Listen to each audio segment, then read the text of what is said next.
우리의 삶의 자리에 있으면 우리의 삶이 완전히 변화되고 우리의 전 인격이 변화되는 은혜가 나타나고, 작은 누룩이 그 가루에 떨어졌을 때 그 덩어리의 성질이 완전히 변해서 새로운 것으로 바뀌는 그 은혜, 그것이 바로 복음이 우리의 인생에 주어졌을 때 우리에게 주어지는 은혜임을 우리가 함께 기억했습니다. 이러한 복음을 경험하고 살아가는 것이 바로 오늘 우리의 일생이 되어야 되고, 오늘 우리의 삶의 자리를 통하여서 이 겨자씨만한 믿음이, 그리고 그 누룩이 우리의 삶에 떨어졌을 때 완전한 변화의 모습으로 우리 가운데 나타나야 할 겁니다. 그리고 그러한 삶의 자리를 살아가는 우리에 대해서 말할 때 바로 성도라고 말할 겁니다. 오늘 말씀의 그 모든 것들을 종합해서 한마디로 이야기한다면 좁은 문이라는 단어로 요약해서 말할 수 있을 겁니다. 좁은 문이라는 것이 무엇을 의미할까요? 바로 좁은 문이라고 하는 것은 바로 구원의 자리에 가기 직전에 있는 관문, 그 문을 지나고 나면 우리에게 구원이 주어지기 때문에 그 구원의 자리를 향해서 우리가 넘어가야 하는 문을 바로 이 좁은 문으로 표현하고 있을 겁니다.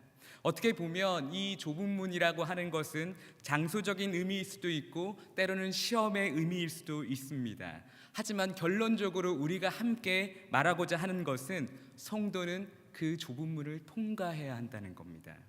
좁은 문을 통과한다는 것, 이것을 우리가 조금 더 신앙적인 말로 바꾸어 말한다면 구원받았다라고 하는 것을 의미하는 겁니다.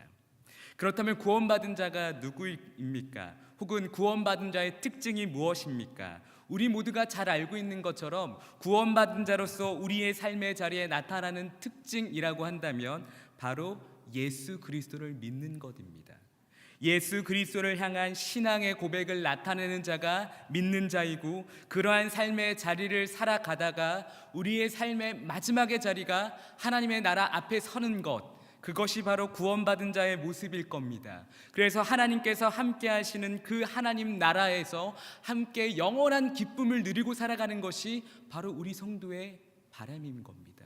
우리의 소망이고 그것을 기대하며 오늘 우리의 삶의 자리를 살아가고 있는 겁니다. 앞서서 겨자씨와 누룩의 비유를 통하여서 기록하고 있는 것처럼 구원은 단순히 우리의 능력으로 이루어지는 것이 아닙니다. 겨자씨를 뿌려서 자라게 하는 분이 계셔야 되고, 그 누룩을 그 가루 덩어리 안에 넣어서 변화시키게 하는 그분이 계셔야 합니다. 바로 우리가 알고 있는 하나님. 우리에게 이 모든 것들, 이 복음을 심어주시는 하나님의 은혜가 우리에게 있을 때 우리가 구원을 받게 되는 겁니다. 그래서 구원은 100% 하나님의 전적인 은혜로 오늘 우리에게 주어졌고, 그 하나님의 은혜가 우리에게 주어질 때 동시에 우리가 구원받을 만한 모습으로 우리의 삶의 자세를, 우리의 삶의 모습을 하나님께 드리고 우리의 삶을 살아가야 하는 겁니다. 하나님의 말씀은 우리에게 수동적으로 듣고 따라가라 라고 말하지 않습니다.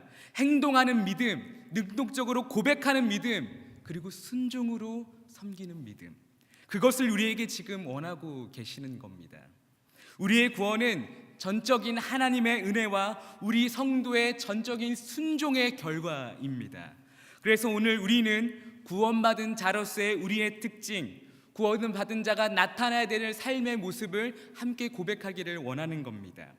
특징이란 게 무엇인지 아시죠? 특징이라고 말한 것을 단어 그대로 풀어보면 특별한 징후라고 하는 겁니다. 이것은 다시 이야기하면 무언가 특별하게 나타나는 것을 의미하는데, 행동일 수도 있고 말일 수도 있습니다. 때로는 눈에 보이지 않지만 우리가 갖고 있는 감각을 통해서 느낄 수 있는 그 무언가, 그것이 바로 특징일 겁니다. 성도라고 말하는 우리, 구원받은 자로 살아가는 우리에게 분명한 특징이 있어야 합니다. 무언가 희미해서 알듯 말듯한 그러한 특징은 특징이 아닙니다. 믿는 자가 하나님 앞에 나타나야 되는 특징, 구원받은 자로서 우리가 나타내야 할 특징이 오늘 우리에게 나타나기를 원하고, 특별히 우리 사랑하는 에덴교회 성도님들 가운데 우리가 믿는 자라고 고백하는 우리의 삶의 자리 가운데 그 믿음의 특징, 구원받은 자의 특징이 오늘 우리에게 나타나기를 원합니다. 오늘 말씀은 예수께서 갈릴리에서 예루살렘으로 올라가는 과정 속에서 지속적으로 나타내셨던 비유의 이야기입니다. 예수께서 그곳을 향해 가시는 그 과정 속에서 함께하는 수많은 무리들에게 하나님의 나라를 가르치기 위해서 다양한 비유를 사용하셨습니다. 그리고 오늘 본문에서는 이 좁은 문이라는 것을 통하여서 하나님의 나라를 가르치고 계시는 겁니다. 단순하게 좁은 문 안으로 들어간 자, 때로는 들어가지 못한 자, 이것을 다시 말한다면 구원받은 자, 구원받지 못한 자를 의미할 겁니다. 이렇게 예수 그리스도께서 좁은 문이라는 것을 사용해서 오늘 말씀을 하시는 데는 분명한 이유가 있습니다. 가장 근본적인 이유에는 바로 이스라엘 백성들 때문입니다. 이스라엘 백성에게 있어서 이 좁은 문에 대한 인식이 조금 문제가 있었기 때문입니다. 그들이 오랜 시간 하나님의 백성으로, 하나님이 사랑하는 백성으로, 하나님이 보호하는 백성으로 그들의 삶을 살았습니다. 그렇게 살아가다 보니까 그들 마음속에 숨겨진 사상이 한 가지 있는데 그게 바로 선민 사상입니다. 선한 백성이라는 것이 아니라 하나님에게 선택받은 백성이다. 우리는 하나님 앞에 선택받은 백성이기 때문에 우리의 삶의 자리 가운데 아무것도 하지 않아도 그냥 내가 유대인으로 태어난 것, 그것 때문에 하나님 앞에 구원받을 수 있다라고 하는 착각이 이스라엘 백성들의 마음속에 너무나 넘쳐났던 겁니다. 언제나 이스라엘 백성들의 행동 속에는 내가 하나님의 구원받은 백성이니까, 하나님이 언제나 함께했던 백성이니까 마음대로 살아도 돼, 내 삶의 자리를 그냥 지키고 그 자리만 서서 있으면 그러면 내가 구원받을 거야 라고 하는 그 착각 속에 이스라엘 백성들이 살아갔던 겁니다. 이러한 생각들이 지속적으로 발전하면서 이스라엘 백성들은 태어나면 당연하게 구원받는 것처럼 착각하고 살아가기 시작했습니다. 그래서 하나님께서 오늘 말씀에서 예수께서 이 좁은 문으로 그들에게 구원받는 것은 아주 좁은 문이야, 그 좁은 문에 들어가는 건 너무나 힘들어 라고 말할 때에도 그들은 깨닫지 못하는 겁니다. 이스라엘 백성에게 있어서 구원이라는 건 아주 넓은 문이라고 느껴지고 있는 겁니다. 그냥 편하게 들어갈 수 있는 곳, 당연하게 나에게 주어질 것처럼 그들이 착각하고 살아갔던 겁니다. 이렇게 선민사상에 젖어있던 이스라엘 백성에게는 삶의 율법은 남아 있었지만 그들 가운데 경건은 없었습니다. 삶의 행위는 있었으나 믿음은 없었습니다. 하나님을 알고 있었지만 하나님을 믿지 않았다는 겁니다. 이러한 삶의 자리를 살아가고 있는 이스라엘 백성들에게 예수께서는 좁은 문이라는 것을 통하여서 이스라엘 백성들의 문제를 꼬집어서 말씀하고 계시는 겁니다. 예수께서 공생애를 시작하시고 하나님의 나라를 전할 때 유대인들이 어떻게 반응했습니까? 예수께서 복음을 전하며 하나님의 나라를 정할 때 유대인이나 이방인 누구에게나 동일하게 말씀을 가르치셨습니다. 때로는 육체적인 문제, 때로는 정신적인 문제, 영적인 문제, 때로는 귀신 들려 고칠 수 없는 자, 그 모든 자에게 동일한 하나님의 은혜로 회복을 허락하셨습니다. 그리고 그들에게 하나님의 나라에 대해서 가르치셨습니다. 그런데 유대인은 예수께서 이방인들을 치료할 때, 그들에게 하나님의 나라에 대해서 가르칠 때 어떻게 반응했습니까? 예수가 계명을 어겼다, 율법에서 벗어난 행동을 한다, 왜 저 저주받는 이방인들에게 왜 저들의 문제를 해결해 주는가 라고 말하며 신랄하게 예수 그리스도의 모습을 비판했습니다. 하나님의 계명에서 벗어났다는 이유 때문입니다. 예수께서 그들에게 저주받아야 되는 이방인들에게 선을 행했다는 것 하나 때문에 그동안 구름대처럼 예수를 따라 몰려다녔던 그들도 예수를 손가락질했습니다. 아픔으로 신음하는 자의 아픔의 고통을 해결해주고, 배고픈 자의 배고픔을 해결해주고, 고통받는 자의 문제를 해결해주는 그것이 왜 비난받아야 하는 겁니까? 예수의 선하시고 참된 행동이 왜 비난받아야 하는 겁니까? 이스라엘 백성들이 가지고 있었던 이 잘못된 선민사상, 우리만 하나님 앞에 선택받은 백성이야, 우리만 하나님 앞에 구원받을 수 있어 라고 생각하는 이 잘못된 생각에서 벗어나지 못하니까 그들이 계속해서 예수께서 사랑의 모습을 나타내고 진짜 하나님께서 원하시는 모습을 나타낼 때도 거부하는 겁니다. 오늘 함께 읽은 말씀에 나오는 자들도 동일합니다. 이러한 선민사상에 심취해서 살아가는 자들, 그들에게 이들에게 특별한 변화가 필요했고 그 변화를 일으키기 위해서 예수께서 오늘도 말씀으로 가르치고 계시는 겁니다. 오늘 말씀은 좁은 문을 지나서 그 잔치에 참여하는 자가 구원받은 자다 라고 하는 것을 말씀하고 계십니다. 오늘 함께 읽은 말씀 24절부터 25절까지 말씀 같이 한번 읽어보실까요? 24절부터 25절까지 말씀 같이 읽겠습니다. 시작. 좁은 문으로 들어가기를 힘쓰라. 내가 너희에게 이르노니 들어가기를 구하여도 못하는 자가 많으리라. 집 주인이 일어나 문을 한번 닫은 후에 너희가 밖에 서서 문을 두드리며 주여 열어주소서 하면 그가 대답하여 이르되 나는 너희가 어디서 온 자인지 알지 못하노라 하리니. 아멘. 오늘 예수께서 원하시는 것은 스스로 구원받은 것이라고 착각하는 것, 나는 태생이 유대인이니까 내가 유대인으로서 하나님 앞에 구원받았다라고 하는 착각이 아니라 하나님의 은혜로 구원받았다라고 하는 것을 고백하기를 원하시는 겁니다. 그리고 그 고백에서 멈추는 것이 아니라 이제는 내가 구원받은 자로서 그렇게 행동하고 살아가겠습니다 라고 하는 삶의 고백을 나타내기를 원하고 계시는 겁니다. 선택받은 백성이 누구입니까? 저와 여러분을 두고 말한다면 내가 이스라엘 백성이기 때문에 선민입니까? 저를 두고 말해볼까요? 제가 목사의 아들이기 때문에 제가 구원받은 자입니까? 여러분의 삶의 자리를 두고 내가 어릴 적부터 부모를 통하여서 교회 속에서 살아왔기 때문에 우리가 구원받은 자입니까? 때로는 내가 오랜 시간 동안 자유롭게 자연스럽게 오랜 시간 동안 교회 속에 있었기 때문에 때로는 여러 가지 직분, 장로로서, 권사로서, 집사로서 수많은 직분을 받고 우리가 살아가고 있으니까 우리가 선택받은 백성입니까? 내가 예배의 시간을 지키고 있으니까 그게 나를 선택받는 백성으로 만드는 겁니까? 아닙니다.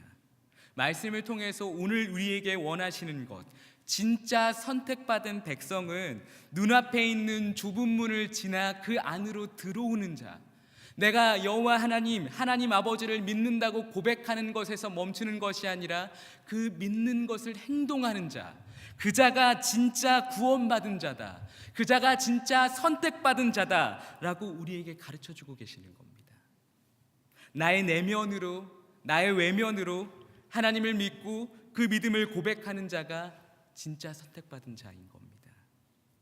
오늘 말씀에 보면 좁은 문에 들어가기 위해서 힘쓰라라고 말하고 있습니다.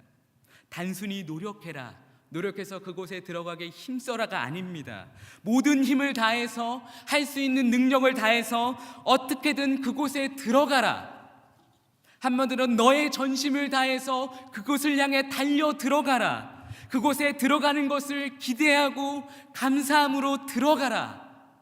좁은 문에 들어가서 그곳에서 하나님과 함께하는 잔치를 누려라. 이것이 오늘 말씀에서 우리에게 말하는 힘쓰라의 의미입니다. 한번 들어가 볼까? 라고 하는 마음을 먹고 그곳에서 멈추면 들어갈 수 없습니다.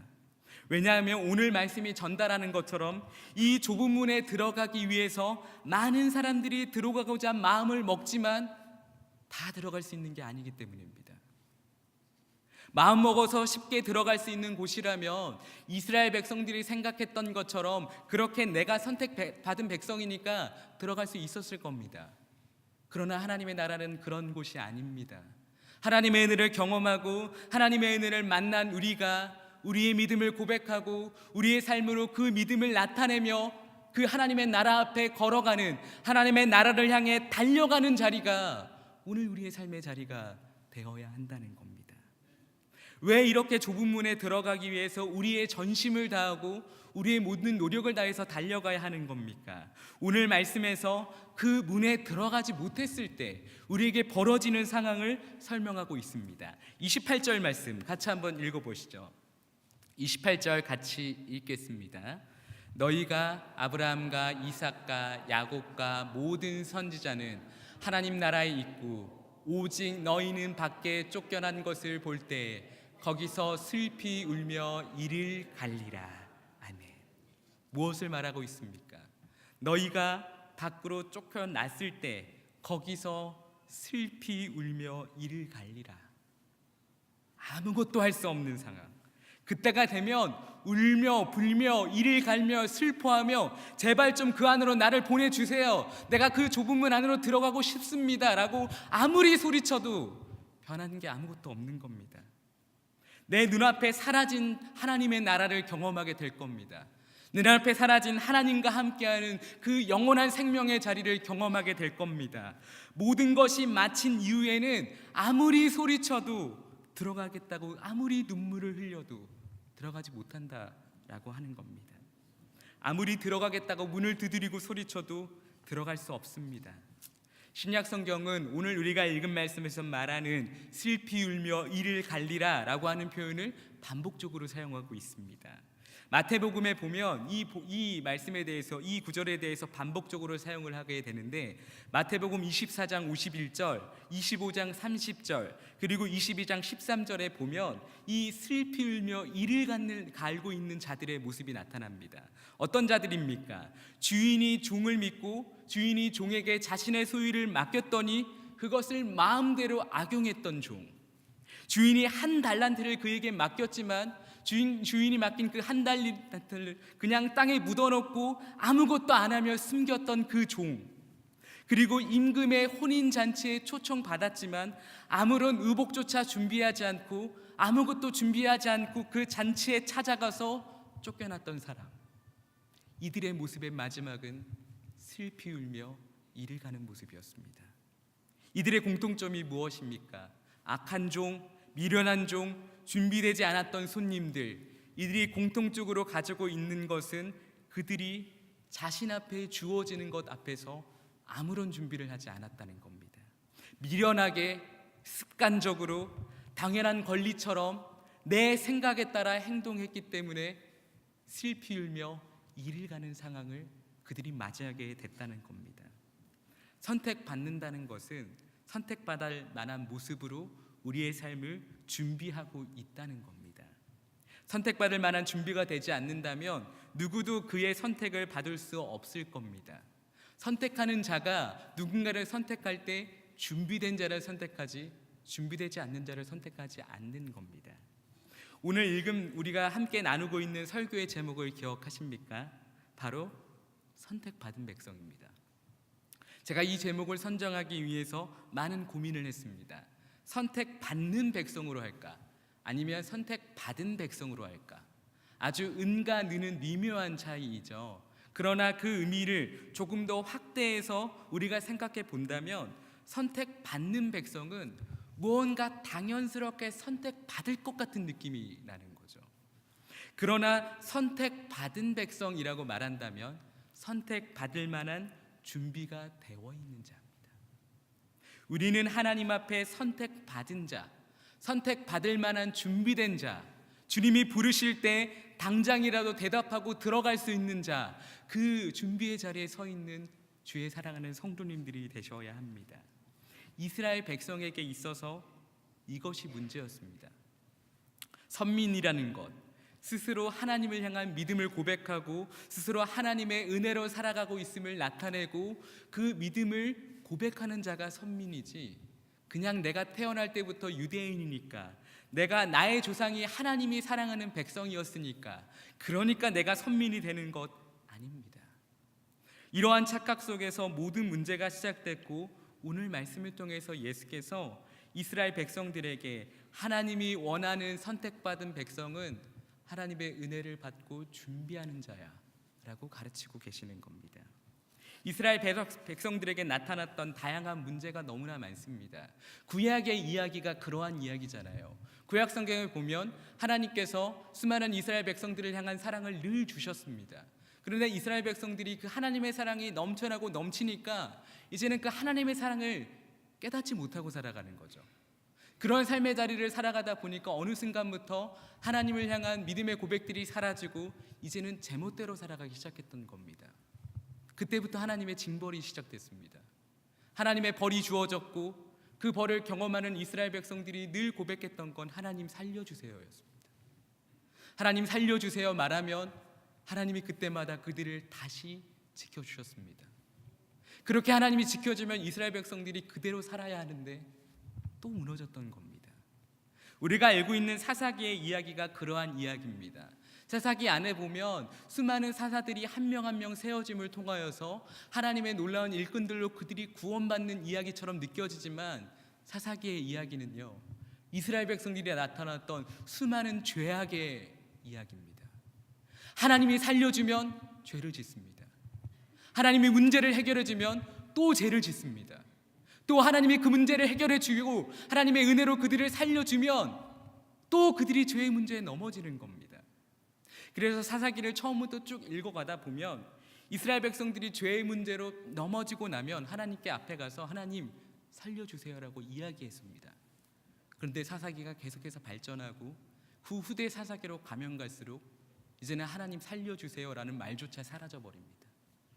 그냥 하나님이 보시기에 안타까우니까, 하나님이 볼 때 그들을 살려줘야 할 것 같으니까, 하나님이 사랑하는 자들인데 그대로 두기가 너무나 마음이 아파서 그들을 회복시키는 겁니다. 이게 이스라엘 백성들이 나타냈던 삶의 모습인 겁니다. 이스라엘 백성들의 삶의 자리는 옛날 이야기에 멈춰 있었습니다. 예전 우리를 구원했던 하나님, 예전 나의 조성을 사랑했던 그 하나님이 지금도 나를 사랑하고 있을 거야. 이러한 착각에서 좁은 문에 들어가지 못하는, 선택받지 못한 자의 모습들이 나타났던 겁니다. 좁은 문에 들어가지 못한 백성은 선택받지 못한 백성입니다. 그렇기 때문에 그들에게는 악한 종, 미련한 종, 준비되지 않았던 손님이 경험했던 그 슬피 울며 이를 가는 일, 그것이 일어날 수밖에 없다는 겁니다. 주님께서는 이렇게 슬피 울 수밖에 없는 자리에 있는 우리를 되돌이키기를 원하고 계십니다. 늘 모든 민족을 사랑하시고 하나님의 백성을 세우기를 원하고 계십니다. 오늘 우리가 읽은 26절 말씀 같이 한번 읽어보실까요? 26절 같이 읽겠습니다. 그때 너희가 말하되 우리는 주 앞에서 먹고 마셨으며 주는 또한 우리를 길거리에서 가르치셨나이다 하나. 아멘. 좁은 문에 들어가지 못한 자의 별명이 이렇습니다. 내가 주님 당신 앞에서 먹기도 하고 마시기도 했습니다. 내가 길거리에서 하나님의 말씀을 가르치시는 것, 내가 그것을 보기도 했습니다. 내가 당신을 알고 있습니다 라고 그들이 변명하고 있습니다. 그러나 아는 게 중요한 게 아닙니다. 아는 것이 나를 살리는 거 아닙니다. 아는 것이 나의 믿음을 고백하게 만드는 거 아닙니다. 우리가 주님의 말씀을 듣는 자리에 서고 때로는 그 수많은 복음의 이야기를 듣고 하나님의 음성을 듣고 살아가지만 우리가 그 말씀대로 순종하고 그 말씀을 믿지 못한다면, 그 믿음의 고백을 나타내지 못한다면 이들처럼 듣고 지나는 자, 보긴 보았지만 듣긴 들었지만 구원받지 못한 자가 되는 겁니다. 오늘의 시대는요, 말씀이 넘쳐나는 시대예요. 말씀의 홍수라고 말하죠. 그래서 앉은 자리에서요 수많은 말씀을 들을 수 있어요. 내가 마음만 먹으면 굳이 신학교에 다니지 않아도 하나님의 성경을 배울 수도 있고, 교리도, 그 어렵다는 교리도 쉽게 배울 수 있어요. 이렇게 말씀이 넘쳐나는 시대임에도 불구하고 진짜 그리스도인이 세워지고 있을까요? 주님이 세우시는 교회가 성장하고 있을까요? 수많은 사람들이 말하고 있습니다. 이제는 교회가 줄어들 거야. 교회에 나오는 성도의 수가 이제는 점점 줄어들 거야. 시간이 지나면 더 이상 교회의 부흥은 없을 거야. 때로는 이제는 교회 학교가 사라질 거야. 우리가 이제 사라지는 교회 학교를 대비해야 돼 라고 말합니다. 무엇 때문에 그렇습니까? 하나님 말씀 앞에 우리가 서 있기는 하나, 듣는 자리에 서 있기는 하나, 그 말씀대로 살아가고 있지 않기 때문입니다. 하나님의 말씀은 언제나 우리의 삶의 자리 가운데 주어지고 있습니다. 그러나 그것을 받아들일 만한 우리의 모습이 준비되어 있지 않고 받을 만한 우리의 마음이 없기 때문에 주님의 교회가 무너져가고 있고 성장하지 못하고 수많은 사람들 앞에 손가락질 당하고 복음의 능력이 나타나지 않는 겁니다. 성도 여러분, 지금 우리는 선택받았습니까? 아니면 선택받지 못하셨습니까? 더 쉽게 말하면 준비되셨습니까? 아니면 준비되지 않으셨습니까? 우리는 하나님 앞에서 하나님의 말씀을 듣는 것에서 멈춘 자입니까? 아니면 하나님을 믿는다고 말할 수 있는 자입니까? 오늘 말씀에 보면 유대인들이 불평하는 이야기가 기록되어 있습니다. 29절부터 30절까지 말씀 같이 한번 읽어보시죠. 29절부터 30절까지 같이 읽겠습니다. 시작. 사람들이 동서남북으로부터 와서 하나님의 나라 잔치에 참여하리니 보라, 나중된 자로서 먼저 될 자도 있고 먼저 된 자로서 나중될 자도 있느니라 하시더라. 아멘. 이 이야기는요, 유대인들이 보기에 매우 불편한 이야기예요. 유대 땅을 살아갔던 이스라엘 백성이 아니라 사방에서 나오는 자들, 이방인들이 와서 그들이 하나님의 나라에 들어갈 거야 라고 이야기하고 있는 거예요. 때로는 내가 먼저 믿었는데 나보다 뒤에 믿은 자가 먼저 하나님의 나라에 들어갈 거야 라고 말하고 있는 이야기예요. 그래서 이스라엘 백성들에게 있어서는 아주 불편한 이야기인 거죠. 사방에서 모여들어 구원받는 이유가 무엇입니까? 그들이 이 좁은 문에 들어가기를 사모하며 나왔기 때문입니다. 그들의 문화가 그랬습니다. 이방인들에 대해서 무시하는 유대인 가운데 그들이 나와서 예수님의 말씀을 듣는 것이 너무나 힘든 상황이었습니다. 그래서 예수의 가르침을 듣기 위해 그곳에 나올 때마다 수많은 유대인들이 그들에게 손가락질하고 왜 이곳에 왔느냐라고 하는 수많은 비난을 들으면서 그들이 그 앞에 섰던 겁니다. 쉬운 것이 아닙니다. 그래서 그들은 하나님의 나라에 대한 기대 때문에 그것을 듣고 받아들일 만한 준비된 상태로 모든 무시와 차별, 그 모든 것을 각오하고 나는 구원받을 거야, 나는 예수 그리스도를 믿을 거야 라고 하는 그 확실한 믿음을 가지고 그 좁은 문을 향해 나온 겁니다. 그리고 그들이 그렇게 나왔기 때문에 좁은 문 안으로 들어가서 함께 그 잔치에 참여하는 자가 됐던 겁니다. 오늘 우리가 서야 하는 자리가 어디입니까? 성도는 믿음의 확신을 가지고 좁은 문으로 들어가기를 기대해야 합니다. 그래서 우리의 자리가 먼저 난 자가 됐든 아니면 나중된 자가 됐든 좁은 문 안으로 들어가는 자가 되어야 하는 겁니다. 우리가 믿음의 확신을 가지고 살아갈 때 하나님의 놀라운 은혜가 우리 가운데 주어질 겁니다. 좁은 문은 들어가기 어려울지라도 들어가지 못하는 막힌 문이 아닙니다. 하나님이 선택하고 하나님이 부르실 때 준비된 우리가 나아갈 때 우리에게 주어진 자리, 우리에게 열려진 자리, 우리가 들어갈 수 있는 자리인 겁니다. 좁은 문을 들어가기 위해 힘쓰는 성도의 삶이 오늘 우리의 삶의 자리가 되어야 하는 겁니다. 오늘 우리는 하나님 앞에 선택받은 백성입니다. 선택받은 백성은 오늘 우리가 살아가는 내면 그리고 외면으로 나타나는 특징이 있어야 할 겁니다. 우리가 먼저 하나님을 들어본 자에서 멈추는 것이 아니라 하나님을 믿는 자로서 우리의 삶을 살아가야 할 겁니다. 하나님께서 우리를 사랑하셔서 독생자 예수 그리스도를 이 땅에 보내셨다는 그 사실을 믿어야 합니다. 그리고 예수 그리스도의 십자가의 사랑이 오늘을 살아가는 나를 살리셨다라고 하는 믿음의 고백이 우리 가운데 나타나야 합니다. 그리고 예수 그리스도의 십자가의 사랑 때문에 오늘을 살아가게 되고 우리에게 하나님의 나라가 주어질 것이고 우리의 삶의 마지막은 영원한 생명이다 라고 하는 그 믿음이 우리 가운데 나타나야 합니다. 예수 그리스도의 그 모습을 본받아 하나님께 선택받은 자로서 살아가기를 함께 고백하길 원합니다. 예수 그리스도를 만나 복음을 경험했던 한 사람의 고백이 있습니다.